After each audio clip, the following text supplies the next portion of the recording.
Buenas tardes, mi nombre es Macarena y hoy la sesión va sobre novedades en el tratamiento de la dislipemia. Empezaré con una introducción, hablaré de los hipolipemiantes clásicos que teníamos hasta ahora y, por supuesto, de las nuevas terapias hipolipemiantes que han estado saliendo en estos últimos años, así como las nuevas dianas terapéuticas que están actualmente en estudio y en las que se basarán los medicamentos que saldrán en los próximos años. Bueno, la dislipemia, como todos sabemos, es una alteración en el nivel de los lípidos en sangre, una anomalía del colesterol total o de lipoproteínas de baja o alta densidad y o triglicéridos. Podemos dividirla en hipercolesterolemia, elevación de LDL, hipertrigliceridemia, cuando se elevan los triglicéridos, mixtas, cuando se elevan ambos, o la aterogénica, que es una en la que está bajo el HDL y alto los triglicéridos, así como las moléculas de LDL son más pequeñas y densas, que es muy característica en síndrome metabólico y en diabetes. En función del origen también podemos hacer una clasificación grosa en primaria o genética y secundaria. La primaria o genética tenemos la hipercolesterolemia familiar, que hay defecto en los genes del receptor de LDL, de la PSCK9 y de la PSCK9 en el receptor de LDL y algunos otros más. Por una parte tenemos la heterocigótica, que los niveles de LDL están superiores a 190 y la homocigótica, que suele estar superiores a 400-500 desde la infancia y que suele ser más rara y más grave. La poligénica, pues se da una elevación del LDL por distintas anomalías génicas. La secundaria es por factores subyacentes como el estilo de vida o ya como patologías endocrinas como el hipotiroidismo, el síndrome metabólico, diabetes, enfermedad renal crónica, nefropatía, etcétera. Bueno, en los últimos años, desde las guías de 2019, se han establecido 4 grupos de riesgo y cada vez se ha ido más optimizando lo que son los objetivos de tratamiento. Los pacientes con bajo riesgo moderado, el LDL debe estar por debajo de 116, de alto riesgo por debajo de 70 y de muy alto por debajo de 55. Nuestro primer escalón en los hipolipemiantes clásicos son las estatinas, que lo siguen siendo con una reducción del LDL entre el 20 y el 50% y como segunda elección la ezetimibe, que se puede utilizar junto con las estatinas o solo si hay intolerancia a las estatinas, y ya en los últimos años han aparecido los inhibidores de PCSK9 que han sido toda una revolución por el gran porcentaje de disminución de LDL que supone, en torno al 50 y al 60%. Las estatinas funcionan a nivel del hígado mediante la inhibición de la enzima HMG-CoA reductasa, que impiden la síntesis hepática de colesterol. Disminuyen el colesterol el LDL entre un 20 y un 50%, también los triglicéridos entre un 15 y un 20% y modestamente pueden aumentar también HDL. Aquí os dejo una tablita con clasificación de las estatinas en función de su intensidad. Y de segunda línea, como ya dije, teníamos ezetimiba, que actúa a nivel del intestino bloqueando la proteína NPC1L1 y inhibe la absorción intestinal de colesterol, de LDL, quedando más circundante. La ezetimiba pues disminuye el LDL en torno a un 15-20% y no baja los niveles ni de triglicéridos ni de HDL. Bueno, ya lo importante, las nuevas terapias hipolipemiantes de las que quería hablaros, que son el ácido benpedoico, inclisiran, el pemafibrato y el icosapento de etilo. Pues el ácido benpedoico es un profármaco, es un fármaco inactivo que necesita una enzima que es ACSVL1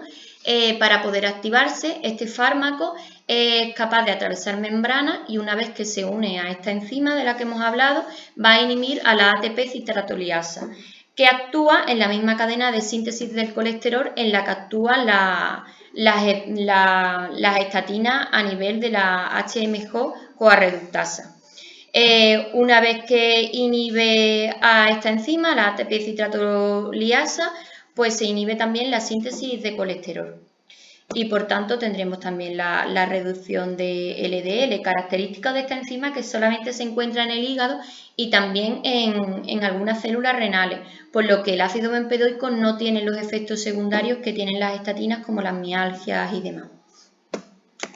Bueno, los estudios pivotales que presentaron el ácido bempedoico fueron los CLEAR, empezando por el CLEAR Harmony Trial, que integró a pacientes de alto y de muy alto riesgo cardiovascular que estaban con tomas de estatina a dosis máximas más menos otros hipolipemiantes. Se vio que estos pacientes tenían una reducción de un 16% del colesterol LDL y también de la apolipoproteína B. Como efectos adversos no hubo nada significativo respecto al grupo control y el que tomaba el medicamento. Continuaron con el CLEAR Serenity, un estudio pequeñito en que se buscaba queríamos ver la eficacia y la seguridad del ácido bempedoico en pacientes con hipercolesterolemia e intolerancia a las estatinas. En estos pacientes sí que se vio que solo en monoterapia el ácido bempedoico reducía el colesterol LDL en torno a un 23%. También se vio que reducía la proteína PCR y por tanto la inflamación. En este otro estudio unimos ácido bempedoico a ezetimibe en combinación en pacientes que tenían una hipercolesterolemia y un alto riesgo cardiovascular y ya estaban tratados con dosis máximas de estatina. También se ve en combinación de ambos fármacos una reducción de un 36%. Bueno, este último estudio es de abril del año pasado, que es el CLEAR Outcomes, que también se vio una reducción con el uso de ácido bempedoico y en este estudio recoge pacientes que estaban tomando estatina a muy bajas dosis porque no toleraban dosis superiores o directamente no toleraban nada de estatina y se vio una reducción entre el 20% y también se vio reducción de la PCR. Respecto a los objetivos de los estudios del ácido bempedoico, el endpoint primario fue muerte cardiovascular, infarto, ictus y revascularización y se vio que con el uso de este fármaco sí que había un 13% menos significativo con respecto a los pacientes que no los estaban tomando. Además, disminuyó un 23% el infarto de miocardio y un 19% el tener que hacer una revascularización coronaria. Como efectos secundarios aquí sí que se vieron que tenía una ligera incidencia de hiperuricemia gota y colelitiasis. El ácido bempedoico es de dispensación en farmacia comunitaria y se puede recetar financiado bajo pisado para pacientes que presenten una hipercolesterolemia familiar heterocigótica que no estén controlados con dosis máximas de estatina y ezetimibe o ezetimiba en caso de intolerancia y pacientes que tengan enfermedad vascular aterosclerótica no controlados con dosis máximas de estatina o ezetimibe en caso de contraindicación a las primeras. Está comercializado como Nimendo en monoterapia o como Nustendi, bempedoico más ezetimibe y ambos son de una vez al día. No hay ajuste posológico en edad avanzada, ni en insuficiencia renal leve moderada, ni en insuficiencia hepática leve moderada. Bueno, y respecto al inclisiran, el inclisiran es un ARN pequeño de interferencia que está conjugado al complejo GalNAc. El complejo GalNAc tiene la peculiaridad de que se une a un receptor específico del hepatocito y esto les permite introducirse en el citoplasma celular. Una vez dentro, GalNAc se separa, quedando el ARN pequeño de interferencia, que será un complejo de la célula, el complejo RISC, se aproxima a este ARN de interferencia, se une a él y deja libre la cadena guía del ARN de interferencia que se unirá al ARN mensajero de la proteína que codifica PCSK9. Entonces, una vez están unidos, se manda una orden de degradar el ARN mensajero que codifica la proteína de PCSK9 y por tanto disminuye la síntesis de dicha proteína. A este nivel también de inhibición de PCSK9 actúan los actuales anticuerpos monoclonales inhibidores de PCSK9. Cabe destacar que todo esto se produce en el citoplasma sin interacción con el núcleo y por tanto no hay interacción con el material genético celular. Los análisis pivotales que fueron del inclisiran, pues bueno, tenemos a los ensayos Orión, el Orión 9 que incluía pacientes de hipercolesterolemia familiar heterocigótica no controlado, Orión 10 en pacientes con enfermedad cardiovascular no controlado y el Orión 11 tanto pacientes con enfermedad cardiovascular no controlado como pacientes con riesgo equivalente, que serían pacientes, por ejemplo, que presentan una diabetes de más de 10 años, que no estuvieran controlados. Los resultados que se vieron es que con una única inyección de inclisiran, a los 2 meses había una reducción del LDL en torno al 50% y tras una segunda inyección, a los 6 meses había una reducción del LDL en torno al 55% y la reducción se mantenía solamente con 2 dosis hasta los 360 días, siendo superior la reducción de LDL al 30%. Aparte del LDL, también se reduce la ApoB, se reducen triglicéridos. Algo muy importante es que también se reduce la lipo-A, que hablaremos posteriormente de ella, y también se reduce PSCK9. En cuanto a seguridad y administración, pues bueno, se ha visto que no presenta más efectos secundarios que el fármaco placebo, simplemente aparecen a nivel local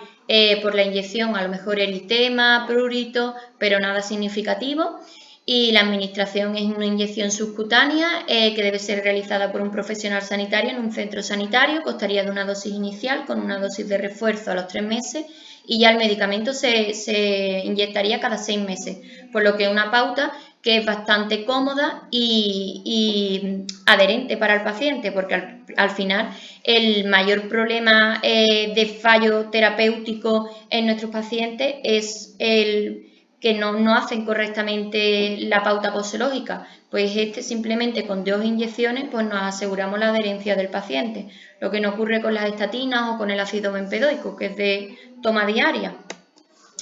Indicaciones del inclisiran, pues pacientes con hipercolesterolemia familiar heterocigótica no controlado, con dosis máximas de estatina, pacientes con enfermedad cardiovascular establecida no controlados, con dosis máximas toleradas de estatina o sola con ezetimibe, o cualquier grupo de los pacientes anteriores, de los grupos anteriores que sean intolerantes a las estatinas o que estén contraindicadas y cuyo LDL sea superior a 100, no estén objetivos. Con respecto al pemafibrato, pues unas pinceladas. El pemafibrato, cuando empezaron los estudios sobre pemafibrato, había mucha esperanza de qué ocurriría con el pemafibrato a nivel de la reducción de las complicaciones cardiovasculares, pues el fibrato más potente que existe ahora mismo, con una reducción de triglicéridos de en torno al 30%, pero después de realizar el estudio Prominent, que dio a la luz resultados que no se esperaban, pues es que aunque había una reducción muy grande de triglicéridos, no había reducción significativa de las complicaciones cardiovasculares. Actualmente en España el pemafibrato no está financiado, no está comercializado, pero sí que se ha visto que hay gran beneficio a nivel de pacientes con dislipemia heterogénica, como los pacientes que presentan diabetes o que presentan síndrome metabólico, pues reduce mucho la inflamación, reduce interviene, evita posibles complicaciones cardiovasculares. Pero bueno, en España sí que es verdad que se está estudiando, se están llevando a cabo estudios experimentales liderados por la Universidad de Barcelona y sí que también se está viendo un beneficio a nivel de la prevención de la esteatosis hepática con el pemafibrato. Pero bueno, ya veremos en los próximos años. Respecto al icosapento de etilo, pues es un ácido graso omega 3 altamente purificado, de administración oral, de dispensación en farmacia comunitaria, que sí que se ha visto que hay una gran disminución de triglicéridos con él y que además reduce las complicaciones, a nivel cardiovascular, que en la era postestatina pues no teníamos ningún fármaco que sí que actuara a nivel de los triglicéridos, siendo beneficioso posteriormente para reducir el riesgo cardiovascular. El mecanismo de acción del icosapento de etilo no se sabe muy bien cómo funciona, aunque sí se sabe que beneficia la función endotelial, que es antiinflamatorio, que tiene acción también de estabilizador plaquetario, pero bueno. Todo esto se estudió el beneficio, la reducción de triglicéridos con el beneficio añadido de reducción de riesgo cardiovascular en el estudio REDUCE-IT. Y bueno, respecto a efectos adversos, sí que se ha visto que hay un ligero aumento de incidencia de FA y flutter y sangrados en pacientes que toman icosapento de etilo, pero al igual que no se sabe muy bien su mecanismo, cómo funciona, tampoco se sabe cómo se producen estos efectos. El día está financiado de dispensación en farmacia comunitaria para pacientes con para pacientes que necesiten la reducción que sean de alto riesgo y por tanto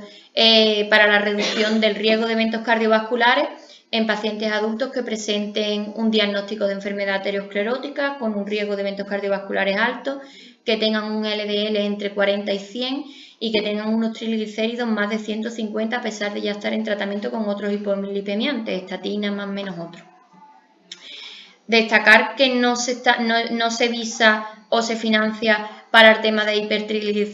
hipertrigliceridemias aisladas, sino tienen que ser pacientes que sean de alto riesgo y que cumplan los anteriores criterios además del aumento de los triglicéridos. Se comercializa como Vascepa y son 2 comprimidos 2 veces al día y tampoco es necesario ajuste de dosis en edad avanzada, insuficiencia renal o hepática. Y con respecto a las nuevas dianas terapéuticas, muy importante hablar de la lipoproteína A, que ya hay múltiples estudios en los últimos años que confirman que es un factor de riesgo más cardiovascular y por tanto está siendo muy tenida en cuenta a la hora de los próximos hipolipemiantes y fármacos que están en desarrollo. Ya teníamos el Inclisiran, que disminuye la lipo-A en torno a un 20%, y ahora tendremos el Orpasiran. La lipo-A también se ha visto asociada a más enfermedad valvular, a más eventos cardiovasculares, a mayor inflamación, a mayor enfermedad aterosclerótica. Bueno, pues en este sentido, el Orpasiran, que está ahora mismo en ensayo en fase 2 con el Ocean-2, es un ARN pequeño de interferencia muy similar al Inclisiran, que actúa a nivel de la inhibición de la ApoA y se ha visto que hay una reducción de la lipoproteína A superior al 95%. Se espera en la fase 3 y los resultados para 2026. Después el Pelacarsen también en este mismo sentido, en torno a la reducción de la lipo-A, en torno a un 67% y también disminuye el LDL en torno a un 10%. Y hay varios ensayos que están ahora mismo bastante avanzados y se esperan los resultados para finales de 2029. Y por último, los inhibidores de la angiopoyetina tipo 3. La angiopoyetina tipo 3 es una glicoproteína hepática que se ha visto que interviene en la síntesis del colesterol. Muchos pacientes que tienen defectos génicos a nivel de esta glicoproteína pues presentan niveles más bajos de lipo-A, de LDL, de triglicéridos y por tanto menor riesgo cardiovascular. En torno a la angiopoyetina tipo 3 tenemos distintos fármacos en desarrollo, el evinicumab, un anticuerpo monocloral, el bupanorsen, un oligonucleótido antisentido y el ARO-NG3, que es otro pequeño ARN de interferencia conjugado a GalNAc, como era el Inclisiran. Respecto al ibinacumab, que es el que va más desarrollado, hay ya distintos ensayos realizados, tanto con pacientes con hipercolesterolemia familiar homocigótica y pacientes con hipercolesterolemia resistente que tienen resultados muy favorables, por lo que en un futuro podría ser un fármaco a tener en cuenta en caso de pacientes resistentes. Y bueno, ya para finalizar, algunas conclusiones como que el adecuado control lipídico de nuestros pacientes requiere una gran exigencia por parte del paciente y del médico, que la atención primaria sigue siendo y es el punto clave para el diagnóstico precoz, tratamiento y seguimiento de la dislipemia. Y los fibratos, aunque mejoran el perfil lipídico, continúan sin demostrar que haya reducción de la mortalidad cardiovascular. El icosapento de etilo, sin embargo, sí consigue una reducción de triglicéridos, de riesgo y de enfermedad cardiovascular, y que los nuevos hipolipemiantes ya son una realidad, además de las nuevas dianas terapéuticas que están en estudio actualmente y de las que tendremos nuevos fármacos en los próximos años.